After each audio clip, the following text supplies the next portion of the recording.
Bashqirdistondan Xo'jayev orkestri, Tataristondan Otqazon orkestri, populyarsiz yaratgan Anvar Nurg'aniyev.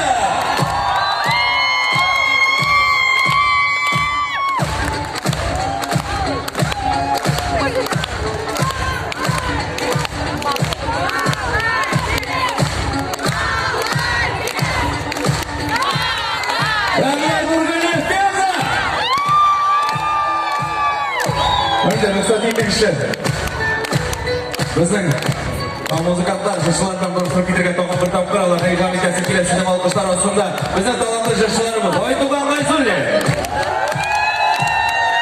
Zubayda,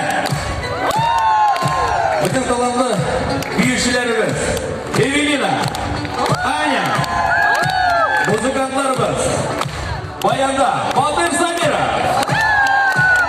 gitar Gazim Muhamedchi, barabanlarda Eldar Muhamedjana, Eldar Astamaysi. Qanday endi bizning shu sahardagi butun motorlikni o't yo'nalishi bitirishida o'sha avvalgalama Aydin To'xtatuli. Ham bizning konsertimizning yuragi bitta tovush bo'lmas sizga yetkazilishi. Olmaz keling bo'ling. Boshida e'lon bitirib başlayıp Şöyle bir tadına zor efendim zirvesiyle İlmirasını yeni soruyduk. Yine şimdi nasıl bir uçturup damarlaşıyor bu konsertin yok bir istek olacak. Şunakta vakıtı da şimdi sizler şimdi uçturuksuz. Zor etmez yani. İlmirası yine zor etmez. Şimdi damarlaşıyor. Yine tanıştırgan için, kullanıştırgan için. Tabii de bizim Tatarstan'da Tatar teli yolu var aşağı yukarı. Şu bizden telimizde sokman arasında bir şey çıkarıp jitkiremiz. Qanday bugun konsertni olib bordi do'stlar, Sho'may Tatar radiosi olib borishdan Gazenor Fayzullin. Biz rahmat. Qanday biz ishlashmasak, biz ko'rishmasak, qashqacha qiz bo'lmasa, Bashqirdistondan Xo'jayev orkestri, Tataristondan Otqazon orkestri, Benzundan yaratgan Xo'jayev orkestri.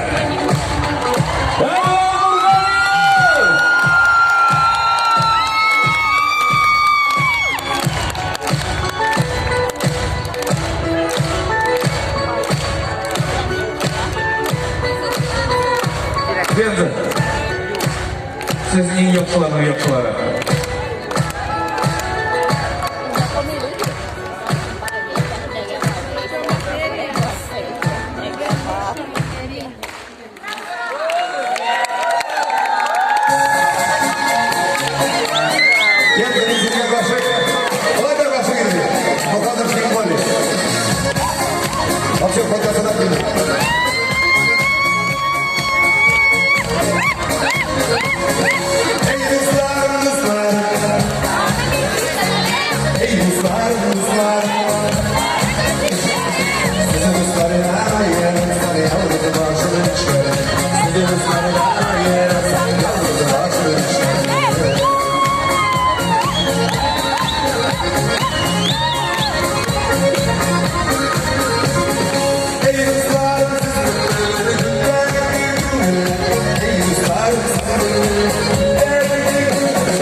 flashkalar var.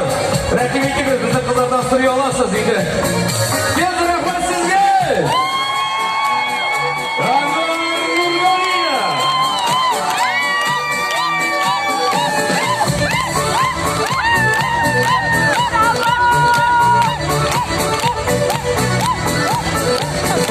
Ey Ruslar, Ruslar derler. Yaşlılar, ey Ruslar derler. Yaşlılar, ey Ruslar derler. Yaratan sizlerdir. Sizden başka yaşayan yaratan yaşlar. Yine de şunu söylemeden bir gün olur. Bir de bir saklanır. Siz bizge bir tekrar. Yine de şunu söylemeden bir gün. Yaratan bizi. Yaratacak bir anlamışlar. Beyazı, siz iyi yaşlılarının yaşlıları. Bir sonraki maçını alkışlar alışın. Buna bildiğiniz için.